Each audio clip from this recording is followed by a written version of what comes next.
Bam. What is up, guys? We are back for another meal prep live stream. We're going to rock. We're going to roll. We're feeling like a sick pump from the workout. My upper body is literally smoked, y'all. I am struggling. The struggle bus, guys. My upper body is riding said struggle bus, but it's okay. That's good, right? That's the whole goal. We want to like get a sick pump, right? Especially it's Friday. We get 2 days rest, and that's going to be fantastic. We're going to need it. Like back here, y'all, it's so tired, but we're going to cook some food. We're going to enjoy the rest of our afternoon. We're going to eat some food. Well, we're going to cook it first, then we're going to eat it. And then we're going to get back to work and be productive because we have goals and we're going to make them happen. Even though it's Friday, we're not slacking on the goals. We just crushed a gym session and now we're going to crush a food session. So let's go ahead and grab our food and crush it, right? Because if I wait any longer, y'all, I'm struggling from the gym. Like my muscles, my glycogen, whatever we want to call it, y'all, I am like, oof. It's bad. But what's up? We're out here. We're just crushing Friday. What is up? One more rep. How's it going? Yo, I'm doing the 500 burpees tomorrow. So I'm going to treat it. Here's how I'm going to do it. I'm going to treat it like an EMOM. So every minute on the minute, I'm going to go for 10. 10, rest, 10, rest, 10, rest. So I'll do 10 reps at the start of every minute. Hopefully that way I can keep like a decent pace and then have plenty of time to rest, like engineered rest. That would get me done in 50 minutes if I took no extra rest. I would get done in 54 minutes if I took a 1 minute extra rest every 100 reps, which I might do. I don't know how tired life is gonna get. I don't know, right? Today wrecked me. The gym wrecked me today, man. But we're still going to do the 500 burpees tomorrow. We said we would, so we're going to do it. We're going to live stream them. The standard of measurement, which I am going to use for my burpees, is chest and thighs on the ground. And then I'm going to bring one of my 35-pound plates. I've got a Rogue bumper plate. And then, so I'm going to jump up to it. It's about 3 inches. It's a 35-pound bumper plate. And so I'm going to jump up on top of it. And that is going to be my standard of measurement. What time so I can tune in? You know what? Since you inspired me to do it, what time would be ideal? Can't commit to it 100%, but let's figure out a time. So I am going to eat tomorrow morning at 9 a.m. Eastern. I would like to let that food digest for like 2-ish hours. So anytime after 11 Eastern, I'm good. If we need to go a little earlier, I can also squeeze that. I do very well eating on a full stomach, not eating, working out on a full stomach, but we don't want to make it too miserable, right? So let me know what you're thinking. That way you can pop in and see how it goes and see if I can actually hold my pace that I am going to attempt, but we'll see. And then we're going to throw on the vest. And so I was talking out of my ass last time about the vest. It's a 20-pound vest. So it's not even a 25-pound vest. It's a 20-pound vest. But I will use the vest for the last, I got to check. I don't remember how many you used or how many you did with the vest, but we'll do at least that. We'll hold the standard, right? So that'll be fun. That'll be good. I haven't done burpees in forever. Cool, dude. So 51, last 51. 11. I'm just going to commit to 11 a.m. tomorrow. We're going to cut the live stream on at 11. We're going to turn the camera around, do it right here. I'll have probably two camera angles going. We'll see. We'll see what I get set up. I think I'm going to run 2 cameras. But it's going to be good. It is going to be good. So we're going to do that 11 a.m. Eastern tomorrow, and that'll be super fun. How was it? What was just how was it? Did you get like super tired at any point, or did you like and then what's your background with fitness, right? Like how long have you been training? How long have you been doing burpees? Like what kind of give me the rundown on that so I can have a little more context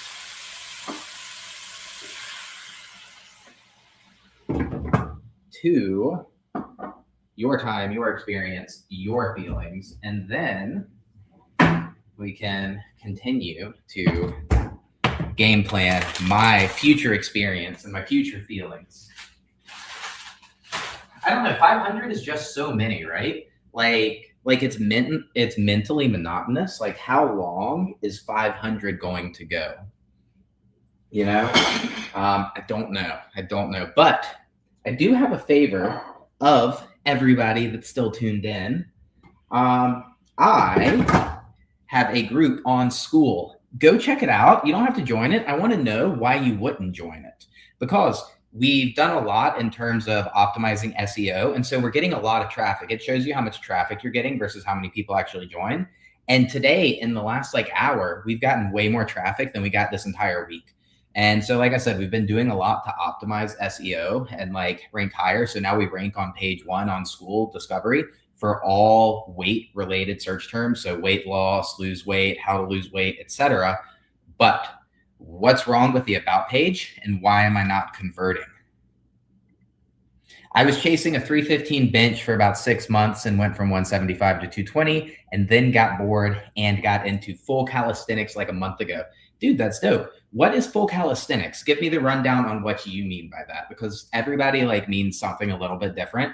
When I say I love calisthenics and somebody else says they love calisthenics, what is calisthenics to you? But started my burpee challenge on January 1st with 1, and then you add 1 every month. So you would be on 2? I'm confused. Help me out. Started my burpee challenge on January 1st with 1, and then you add 1 every month. Every month or every day? Okay. You're going to have to explain to me the burpee challenge thing. I feel like there's some missing context. Or maybe I'm just ridiculous. Every day. Okay, cool. Dope. I like that. I was a little confused. Cool, man. Okay, so pull-ups, push-ups every day. How do you vary those, man? How do you what's your typical, walk me through a week. What's your training look like week to week? Like Monday, Tuesday, Wednesday, Thursday, Friday, Saturday, Sunday? Are you just going off of feels, just vibing with it? Or kind of what is the rundown on your training? Guys, this is going to be so good. The gym destroyed me today. Just absolutely destroyed me, which is amazing, right? I haven't felt this much of a pump maybe in months. I feel like I went and got a sick bro sesh with some of the bodybuilding bros, and we just wrecked the upper body. That's how I feel. And we definitely didn't do high volume. But what it is it's the what's up, guys. Got a few more people tuning in. How's it going? We're cooking lunch. We're vibing out, talking about how the gym destroyed me today. Absolutely demolished me. The upper body pulling is rough through here, guys. We're just, But I think it's because we've been doing strict ring muscle ups for the past 2 weeks. This week we did 3 sets of 5 on Wednesday after some super heavy deadlifts. So we hit 415 for a top set of 3. And yeah, dude, the back is the struggle bus today. Okay, whatever I feel like when I wake up, I might just do my burpee challenge, or I might go crazy. Like Sunday, I did 950 push-ups, 500 squats, 250 leg raises. Holy cow, why? Why so much? I mean, no, I'm not judging. I'm just I'm self-judging, not judging you. I'm just I wouldn't do it. But how long did 950 push-ups take? And then what are your joints like? Did you work up to that? And then I don't know if you answered this. You were chasing a 315 bench for about 6 months. You went from 175 to 220. Had you worked out prior to that 6 months? Or did you just start working out in 2025? What's the background on that. What else are we doing? We're doing yogurt. And then salmon. What happened? I am distracted. Y'all, I have been so distracted today. Yesterday, today, all of it. It's just, oof. I don't know what it is. Some people are telling me it's Mercury in retrograde. I don't know if I believe that. But we will see. We will see. But y'all, I'm really happy with how the workout today went. Like super happy. And I feel like we are back to calories that make sense. I think 3,000 was just a bit too many for where we're at right now. We'll get back up, but we dropped it to, I just missed the trash can for the last 3 things I threw. We're not going to worry about it. We'll fix it in a minute. But I am so distracted. That's okay. Y'all, we're going to end up breaking something. I'm telling you, end up breaking something. But yes, let's go ahead and get the yogurt prepped and chit chat away. So today's session, it dredged on a little longer than I would have liked. It wasn't bad. I mean, I crushed it. Like, it felt amazing. But we started out with some bench press. So we did super slow tempo on the bench, super slow. So 3 seconds down, 3 seconds in the bottom, explode up, 1 second at the top. And we did a set of 12 at 155. We did a set of 7 at 175. And then we did 2 sets of 3 at 195. Today, body weight was 182. And yeah, that felt pretty good. And then we did some assisted ultra wide grip pull-ups. Like when I say ultra wide grip, we're talking like ridiculous ultra wide grip.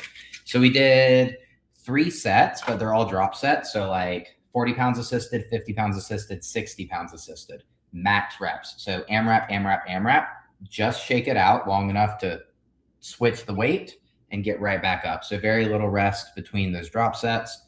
And we did like 12, 6, 12 on the first set, 10, 6, 8 on the second set, something like that. And then like 8, 6, 8 on the third set. So it was super good, but feeling it, guys. I am feeling it there. And then what else?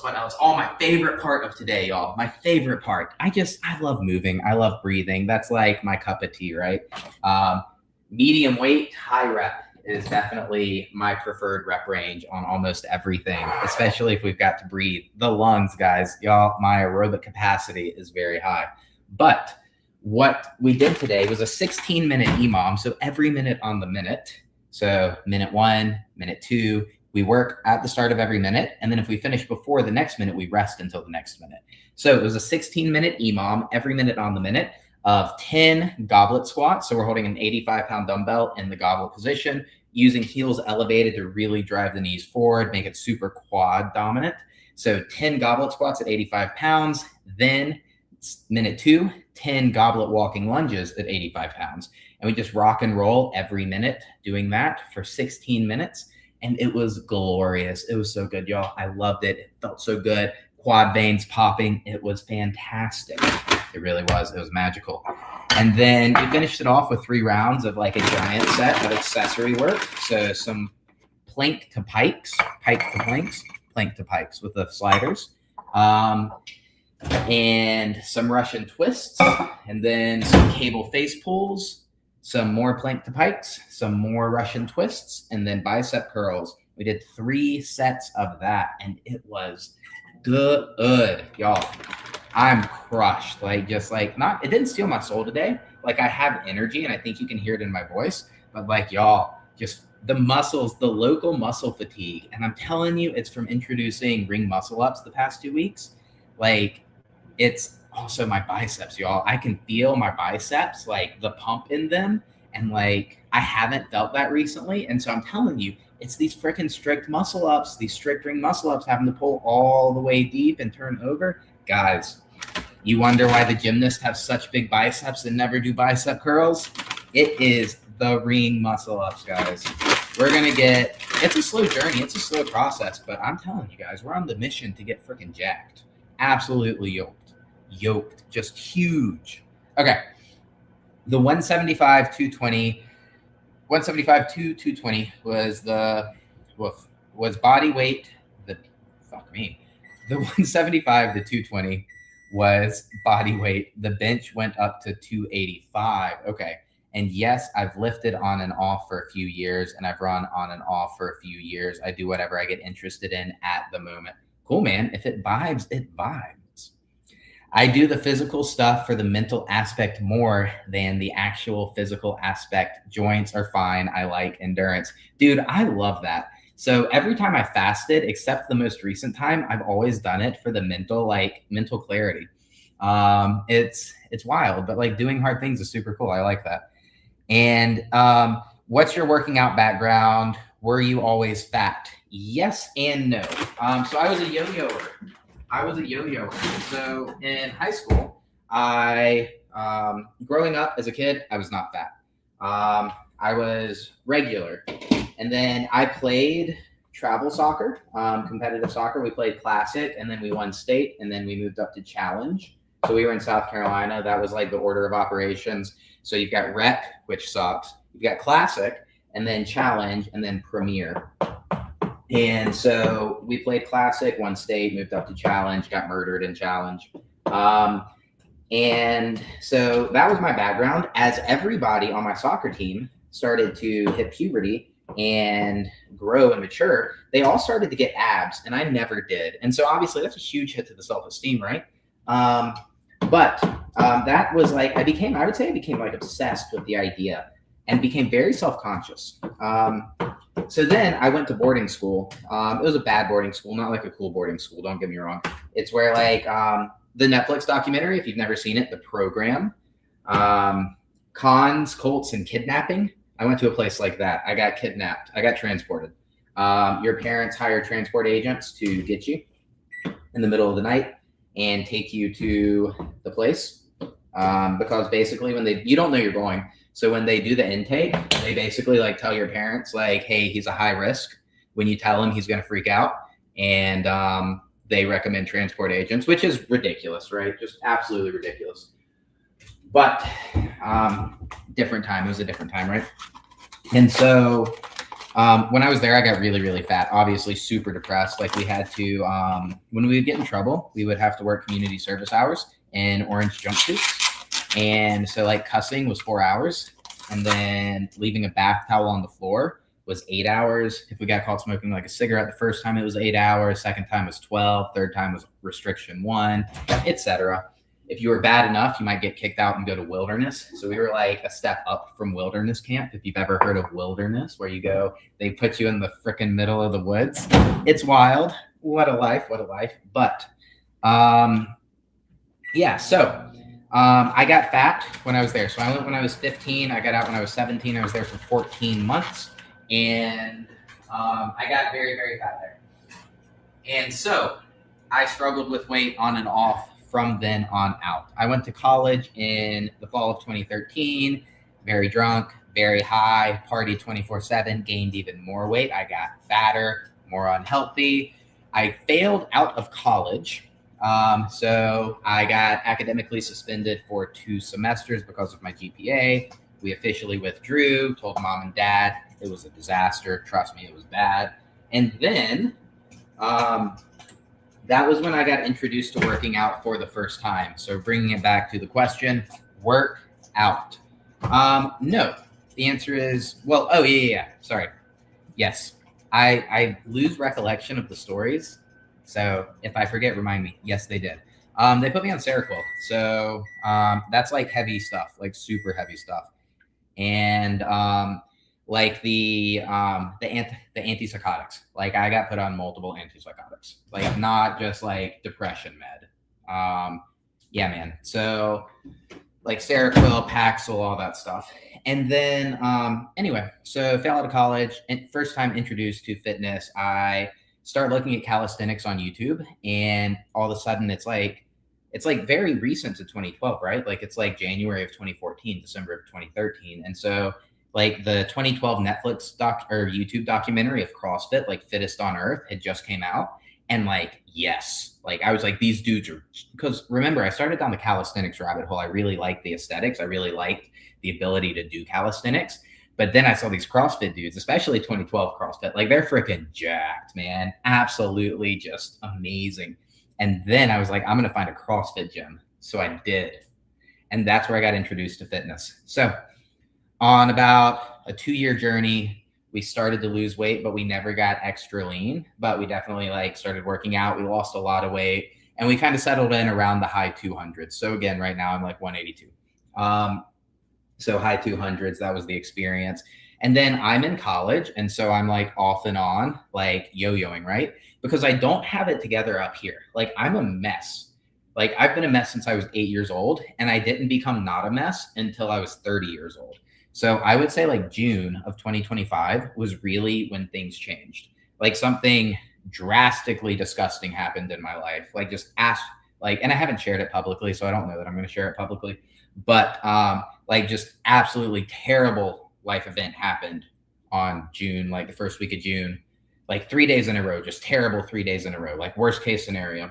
And it was like, cool, man. Like I've already had so many bad things happen to me. Like I got fired. My wife left. I lost custody of my children. I lost my home. I lost my money. I was like living in hotels, motels in my truck, couch surfing between friends' house. Like already all of that had happened. And then like 3 of the worst days of my life, boom, boom, boom, in June. And so it was like, man, I can give up or I can not give up. And like give up, I mean like lights out, give up. So I was like, cool, man, that's not the option. That's not what we're doing. And so that was really a turning point for me up here. And that's where all the growth really happened. Of course, I had already started going to the gym in April of 2025. So I had already had a couple months under my belt. I had already lost like 30 pounds at that point. But the mental game is really what's allowed it to be sustainable. It's really what's allowed us to push it deeper, right? Like we're not done getting lean. Of course, I'm very happy with how I look. I'm very happy with how I feel. I'm very happy with my day to day, but I want to get leaner. I want to get freaky lean naturally. I am not. I am not still on any meds. So I like it or hate it. I am pretty anti-meds almost across the board. Antibiotics, psychiatric meds, like it's just my vibe. Not a big fan of it. Now, if like I'm dying and I need them, like of course I'll take them. But in general, if I ever get slightly under the weather, I am not a big fan of really anything. And that's not like, I try not to keep it like dogmatic, right? Like I really hate dogmatic thinking because typically I would say when somebody's being dogmatic, they're trying to sell you something. And I'm all for selling people things. I sell things, other people sell things. We should be able to sell things, but it should be like informed consent, right? I give you the information for you to make the decision. And if you have questions, I answer questions. And if you don't have questions, right? Like that's my perspective on like the market, informed consent on pretty much everything. And so again, like I'm not dogmatic against medication. I just personally don't like it. Because I also think like our bodies are pretty cool and like we take care of them. Things tend to work out pretty well. What part is very interesting? So like my perspective on medication, my like journey, whatever. But long story short on the fitness thing, for really the past 6 years, I basically quit working out up to like April of 2025. So from about 2019 to 2025, I quit going to the gym. I quit working out. I gained weight very slowly, very steadily, all the way up to 257 pounds. And then my life like blew apart. And it's probably the best thing that ever happened to me. And the timing of it is also important, right? We do have to acknowledge that there was some divine timing for sure. The people in my life, the situations, the change would have never happened in my job. The change would have never happened while I was still married. The change would have never happened with many of those variables still existing in my life, right? And so I'm exceptionally grateful for all of those things happening at once. Because even if they didn't happen, so everything happened within 6 months. And if my life didn't completely blow up in those 6 months, I'd probably still be suffering through and trying to manage it on my own, right? Like I said, it would have never, if I was still married, I wouldn't have had the cognitive, I would have had too much decision fatigue, right? The cognitive load would have not been managed well, and I wouldn't be able to like focus on myself and my own personal growth.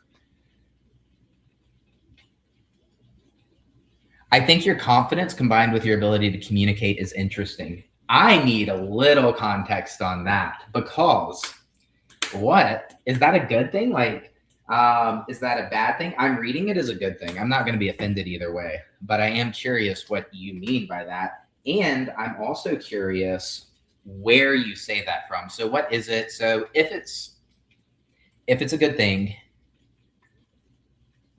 Okay, so little bit of context. I've never been one to really take any medication. I'll come back to your question. I've never been one to really take any medication. I never really get sick. Seems like people that take meds are the ones that get sick constantly. Okay, so whether you want to get hooey fooey or stay like very like above board, I think we can acknowledge that it probably exists on both sides of that spectrum, on the super woo-woo and the like not super woo-woo. So the idea of manifestation or simply like the placebo effect, yeah, for sure. I feel very strongly, and it offends a lot of people, but you invite that into your life one way or the other. When you constantly get worried about getting sick, you get sick. And so like raw chicken doesn't affect me. I've got food poisoning twice in my entire life, and I've never once like spat chicken out because it was raw. Like, of course the texture is not great, but like I'm still going to eat it because I paid for the freaking food, and I'm not going to wait for new food, and it's fine. It tastes the same. And things like that, right? But then people that are super worried, how can you eat raw chicken? Like salmonella. Like, okay, yeah, of course. Of course there's a risk of salmonella in chicken. Of course there's a risk of like rat pee on this bottle, but I don't pour it into like a jar every time I drink. Like it was stored in a warehouse and hopefully like it's fine. And if it's not, it's not. But who cares, right? Again, the cognitive load thing too. But also like the immune system's cool. Take care of yourself. And also, again, the placebo effect, the manifestation, whatever you want to call it, even magic, right? It is all like, it all directly affects your immune system. And so like, believe in your ability to fight things and you're probably going to be mostly okay. Again, we're not speaking in absolutes. Like probably more chemicals is more bad. Probably less chemicals is less bad. Probably stronger immune system is more better. Probably weaker immune system is more bad, right? Like we're just speaking in general terms. What are my typical meals like? Well, right now we are pretty strict because like I said, I want to get quite lean. I want to get freaky lean. That's kind of the objective. And we are not taking any performance enhancing drugs. The only thing that I take outside of like normal stuff is creatine. I mega dose creatine. I mega dose. I take like 30 grams of creatine a day. Don't judge me. I definitely feel the difference and I love it. I love it. I feel the biggest difference in my cognitive abilities. So that's my story. I'm sticking to it. And then typical meals right now. So each meal is about 1,500 calories. I eat twice a day. Even when I'm not tracking, I still eat twice a day. When I lost the 75 pounds, the first 75 pounds I lost, I didn't track calories. I did not count macros, none of that. And it was super, super good. Really productive, super easy, but I still just ate twice a day. No snacking, didn't restrict the meals. It was super dope. And then right now my meals look pretty similar, slightly different, but basically in a whole day, I do 2 beef patties. I do 1 salmon patty, 1 turkey patty, 3 cups of jasmine rice, 4 cups of yogurt, 2 cups of mixed berries, 1 frozen package of vegetables, which is typically 3 to 5 servings, And I believe that is my and banana peppers. I probably eat like a jar of banana peppers a day. I really like the flavor. We use the juice to cook, and the entire jar is like 25 calories. So we don't have to measure it, and it just adds flavor. It's dope. So that's what my meals look like. There's a few nuances between meal one and meal two, but for simplicity's sake and the sake of not having to talk forever about it, we just split that like basically right down the middle. Meal one's like 1,500, meal two's like 1,350. So it's not meant to be good or bad, just an observation, opinion, I guess. I guess you just come off as either extremely genuine or totally full of shit. Okay, that is interesting. So what is it? So, okay, well, I mean, that's good though, right? Like, that's actually fantastic, right? So in sales, people that are exceptionally insouciant or exceptional like people pleasers both perform actually very well, right? So people with a very high level of insouciance. So when they just don't care what anybody thinks, they're just like living their own lane, like fuck the world sort of thing. They perform very well in sales. Also, people that are like complete pushovers, super meek, super passive, super like just like what's the word where they it starts with a P. I can't think of it. Anyway, they also actually do very well in sales, but it's the people in the middle that suck, right? And that's like the vast majority of people, because most people aren't like just 100% insouciant or 100% like fawn, feign, placate, right? That's the word I was looking for, placate. But so it's good. It's good to be either one, but I am curious why it is one or the other and not specifically one. So I'm curious about that. I do try to be mindful of things that I know trigger people. Not from like be mindful of my audience on the context of the topic.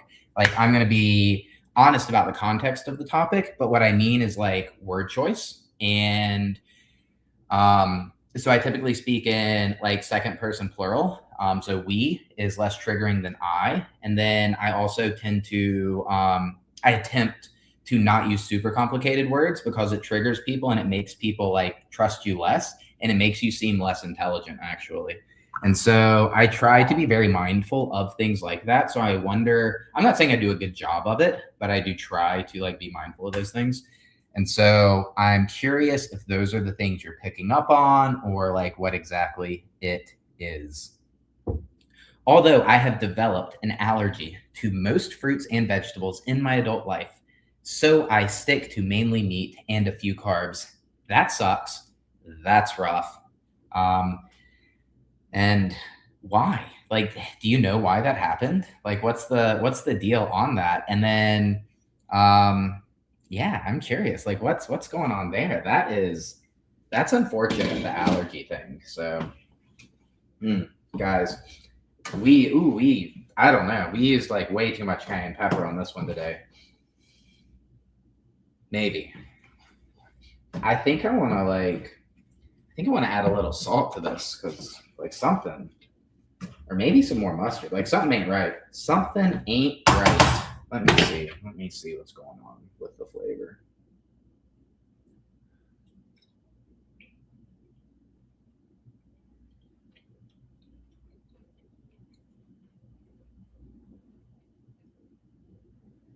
Yeah.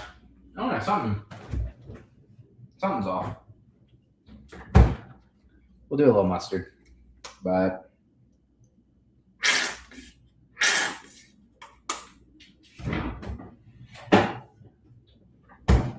just a little bit.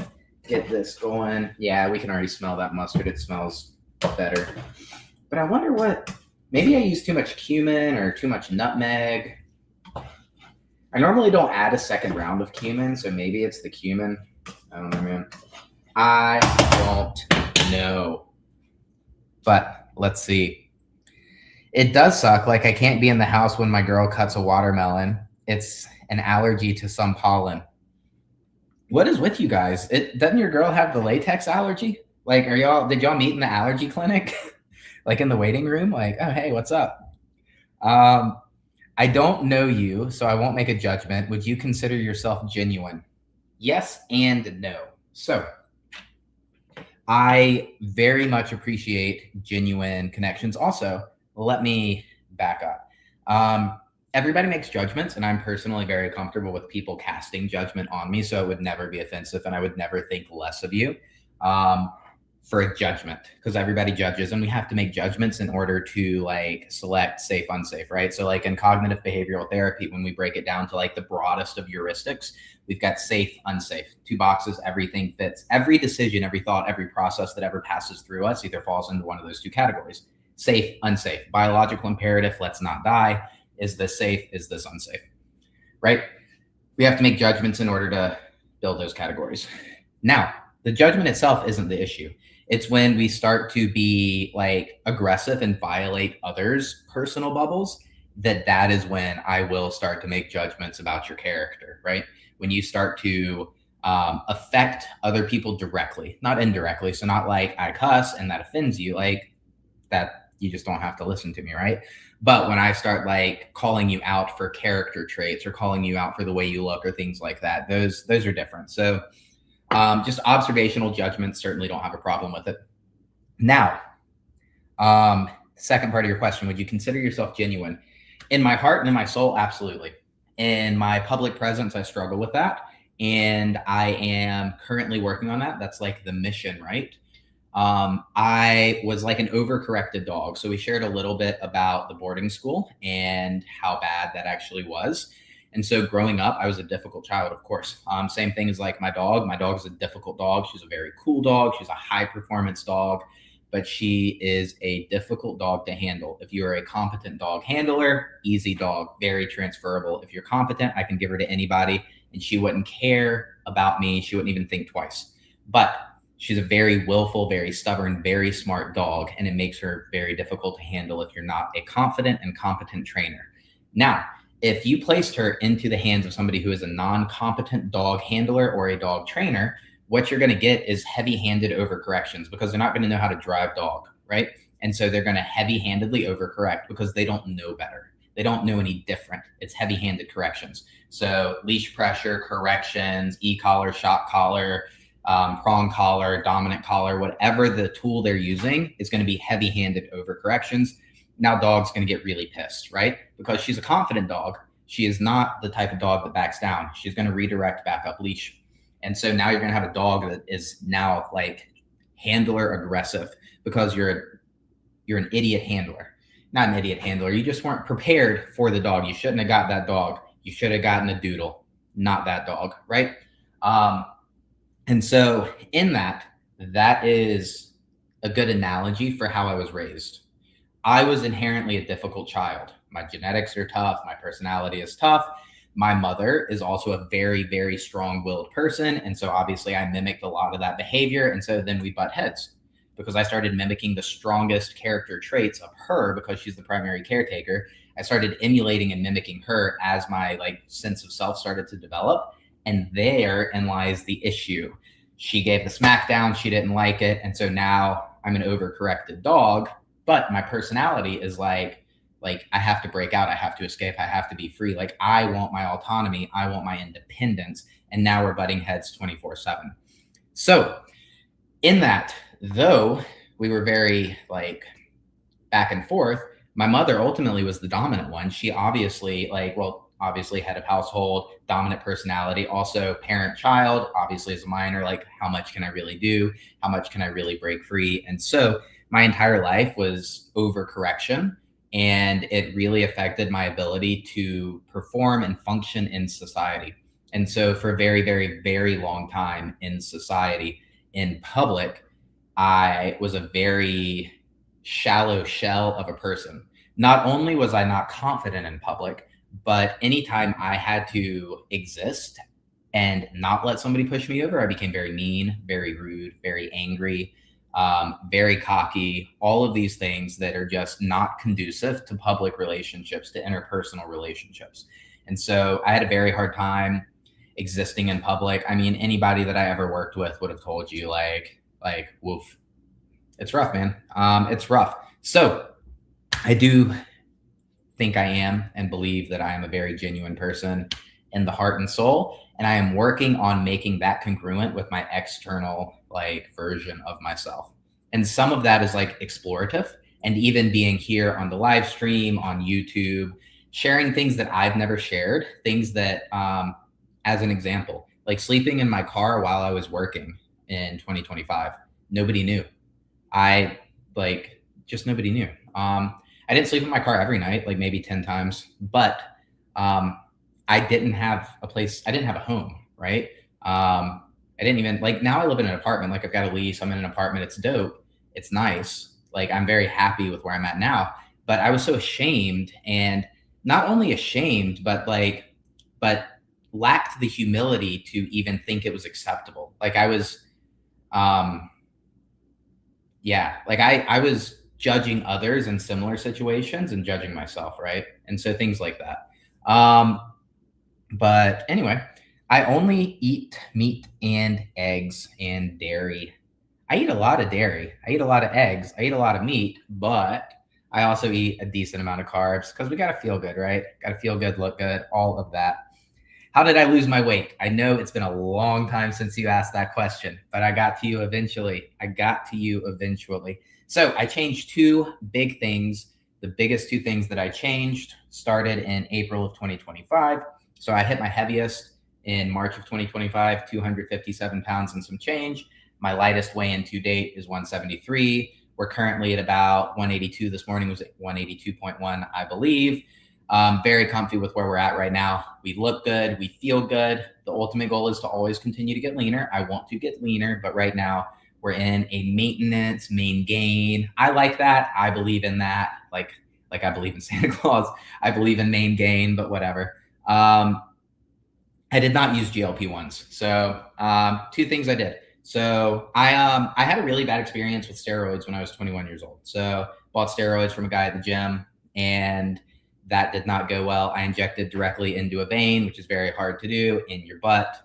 Not a good experience. I ended up getting left ventricular hypertrophy. So left side of my heart enlarged, ejection fraction dropped to similar to that of like an 80-year-old man. And the doctor told me that I would not live to see 30. So I had a cardiologist, like all sorts of stuff, just a disaster of an experience. Now, fast forward a few years later, and I get cleared from the cardiologist and I don't have to go back. So miraculous, like heart healed. It's fantastic, super dope. But that is also what has influenced a lot of my perception on drugs, including TRT, HRT, and GLP-1s. I will personally not use them, but I would never encourage anybody else not to use them. Actually, I have clients that I work with that are currently on GLP-1s or the other ones. Like I have a client who in the past month just came off of retatrutide. They were on retatrutide for about 4 or 5 months. Other clients taking stuff. So like super open to the idea of it, and like what works for me doesn't necessarily work for others and vice versa. But personally, I am not going to use, and so that was when I was 21 for context. I'm 31, so that was 10 years ago. I'm not going to use any sort of like PEDs or anything like that. Now, back to, yeah, let me finish this thought real quick. Back to, dang, I was doing so good with the comments not like taking me out, and that one took me out. Two things. Quit snacking. Only eat at meals. So that's thing number one, right? Only eat at meals. If you don't snack during the day, there's no mindless calories, and it's hard to eat more than like 2,000 calories in a meal. Like it's hard, right? You can do it, of course. A lot of people do. I've been there. However, for the most part, if you incorporate a couple other just like general guidelines of like food order and food quality, now you're going to have a really hard time hitting 2,000 calories a meal. And if you're overweight, 4,000 calories a day is fine. And like, obviously that is an oversimplification, but a man at 5'10" at 257 pounds, like 4,000 calories, I'm going to drop weight for like the first like 30 pounds. Like it's not an issue, right? So we're just like, we're painting with broad strokes. So that was number one, quit snacking, only eat at meals. Number two, I only ate twice a day. it really helped with hunger cues. So I would eat my first meal at like lunch, and then I would eat my second meal at like dinner, right? And so I ran those two things nonstop. I never made exceptions to that rule. And it made it really easy because also I didn't have a kitchen, and so I couldn't cook. And so I ate out for 24/7, 365. So Chipotle, tropical smoothie, Mission Barbecue, Chick-fil-A, Moe's, Jimmy John's. And yeah, that was how I lost the first 75 pounds. So I didn't start tracking food or calories or macros until like I got back from New York City. So I went to New York City New Year's Eve. And then on that trip, I was like, cool, man, I've made a lot of progress, but I want to get leaner and it's time. And so I was like, I'm going to start tracking. So we did. Did not use GLP-1s. Do you see those people gain the weight back? I do. I do. So my biggest thing is while they're on it, it is my job to convince them that coming off of it is far more important than being on it, coming off of it right. And let's come off of it very, very, very, very, very, very, very, very, very slow. And I mean like exceptionally slow. So let's say like, cool, man, you've got like, let's say you want to lose like 50 pounds and we pop on like a GLP-1 or like, I mean, I'm a fan of retatrutide. Like I like it as a drug. Like, so if somebody was going to ask me like, hey man, what should I do? I don't know. But if I was going to use one, I would use retatrutide. That's what I would do. But I'm not a doctor. I can't tell you what to do, but that's what I would do. Now, let's say, okay, cool. You start taking it, you drop 50 pounds. Like, let's say you do it in 6 months. Dope. Cool. Pretty much nothing else changed. You didn't work out. Like you're just whatever. Now, how do we come off of it? Let's take it for another year. And I mean like exceptionally long time, right? Because there's a couple things. I don't want the hunger to come back with a vengeance. You haven't been hungry because you've been sick to your stomach. Because it slows digestion. Like I made a video about this yesterday. Like we can be intentional about the food that we're eating to slow digestion. Well, those drugs slow digestion. And so that's why you're sick to your stomach. The food just sits in your stomach forever. And when you come off of it or really reduce the dose, now digestion is a lot faster. And that's going to be one of the mechanical triggers that causes hunger. And it's going to come back with a vengeance, with a freaking vengeance. And so we need to, while we're on it and while we are, so when you take it, the doctor tells you to titrate up, right? You start with the lowest dose and each week you increase. Same thing. When you come off of it, decrease, but even slower, right? If this is the slope up, this should be like the slope down, because what we want to do is we want to get right up here. We want to learn, we want to be able to transfer the tools to something that's not a drug, right? So retatrutide is a tool, Ozempic's a tool, tirzepatide's a tool. All of these things are tools. Tools are amazing. I love tools. But what we have to do is we now have to learn tools that are elsewhere in our environment that can do the same thing. What happens when the food noise comes back? How am I going to deal with that, right? So if I don't have this exogenous drug, like how am I going to handle the food noise? Okay, well, like things that I do, because I still get food noise. Like I was a binge eater, guys. I would eat like 10,000 calories in a sitting. Like I was a late night binge eater. Spicy water. My Topo Chicos, right? They're super carbonated. They fill up the stomach. Like it's hard to crush multiple ones of these, and they're just water, guys. They're 0 calories. Also, like in terms of like maladaptive behaviors, let's say like, hey man, like I really want to like crush the alcohol, right? Because I was a binge drinker, right? Well, I've got caffeine. We can still partake in maladaptive behaviors and just like do harm reduction. What would be better for me, to crush like 5 shots of tequila or crush like 1,000 milligrams of caffeine? Well, of course, 1,000 milligrams of caffeine is going to be way better for me than 5 shots of tequila, right? And so things like that, it's like, let's build in these tools for harm reduction while we're titrating off of the GLP-1 or retatrutide. And so marrying those things together becomes very, very, very important. And then eventually the goal is where we don't even need external tools, where the tools have gone inside. So now we introspect instead of using external tools. So we don't need a physical tool belt anymore because we've built the tools internally. And one of the best tools that I have found is neurolinguistic programming. So this idea of remapping our brain, right? So our mind, in essence, all of our sensory experiences, right? Like sight, smell, taste, sound, touch, they're all like representative fabrics of reality. So our perception of reality is reality, right? Like how we perceive it is reality. And so we have this map. Think of a GPS map, like a Google map, like a 3D map in our brain of how the world works. And sometimes based on experience, based on other things, that map is wrong. So think about like when you're going down GPS on a back road and like it's like rerouting because it just doesn't know what it's doing. Like it's wrong. That road's never been mapped before and it's just wrong, right? Or it says there's like your destination is here, but when you show up, there's no buildings, right? Your destination's not here, it's wrong. And so through experiences and other things, we have these like inappropriate parts of our map that is the representation of the world. And so we need to be able to remap it. We don't need to do this whole like introspective, like Freudian psychology of like, why did this happen to me? What does this mean?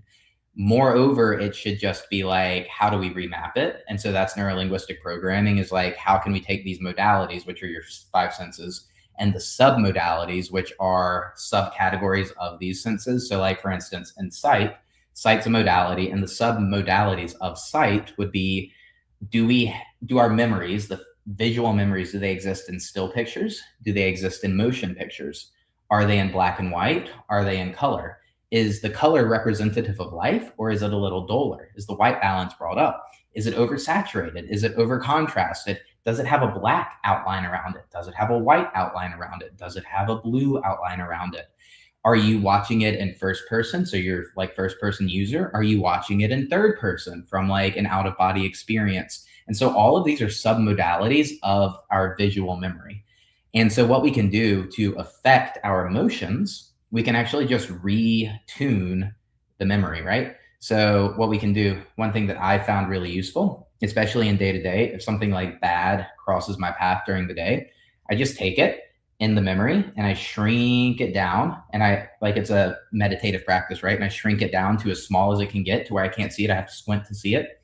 And then I shrink it down even more. And I take my left hand and I throw it out. And then like instantly, and I mean instantly, the emotions are so different and I'm able to go on with my day.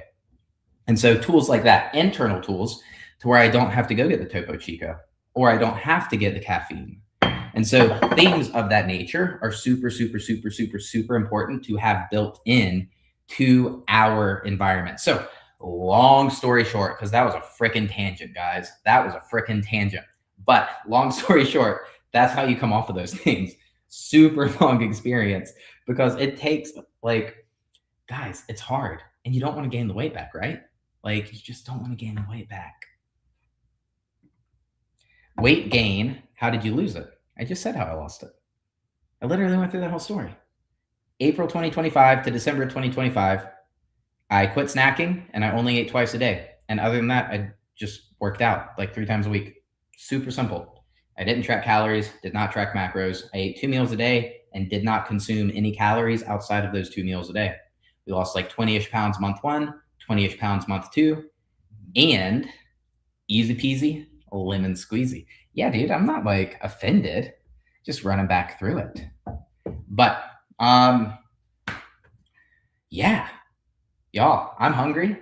I'm gonna end the live stream. I'm gonna go eat some food, but we're gonna live stream later, because we just live stream all the time now, guys.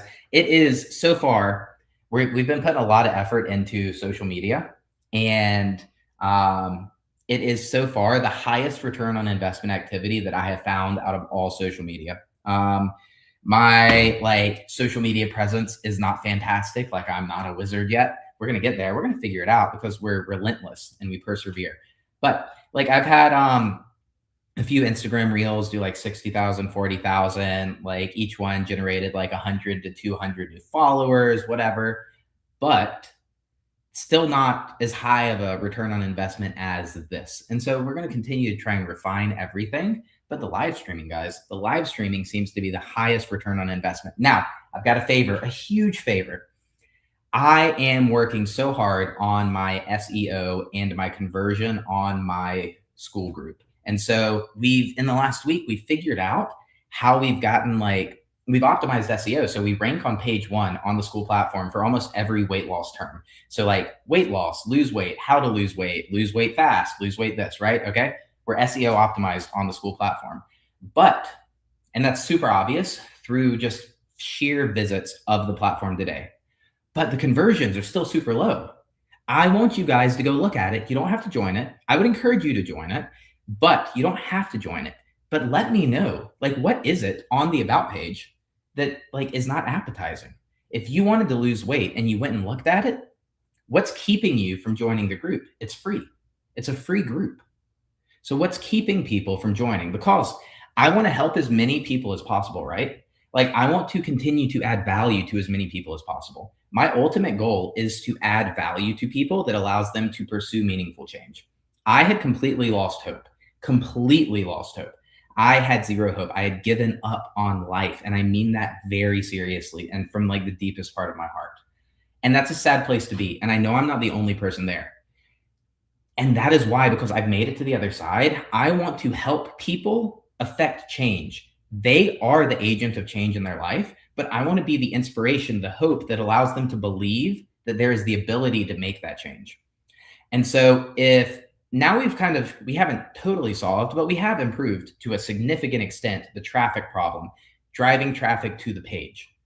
But there's so much value inside of it that is free. There's so much value. And so what is it about the actual about page that's keeping people from converting? Because if they don't join the group, it's limited to how much I can help them, right? And so that would be my favor for everybody watching. Go to my about page on my school group. The link is in the description. You don't have to join, but just let me know. Go look at it, drop a comment somewhere and be like, hey man, this is why I wouldn't join, because I got to figure that out. That's the problem that I'm currently trying to solve. And I need your guys' help. You guys, you ask me questions, I try to help you. So help me.